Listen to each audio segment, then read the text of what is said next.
कभी सोचा भी नहीं था कि ऑनलाइन स्टडी करके मैं नीट जैसे इतना बड़ा एग्ज़ाम क्रैक कर सकती हूँ।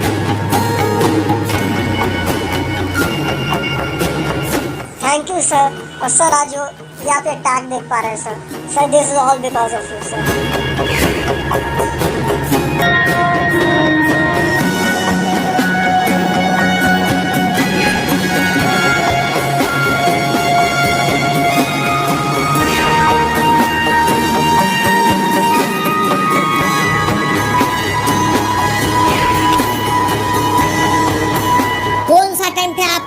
कौन सा प्रयास है आपका, क्या बैकग्राउंड रहा है, पहले क्या किया है क्या नहीं किया है, इन चीजों का ज्यादा मायना नहीं है।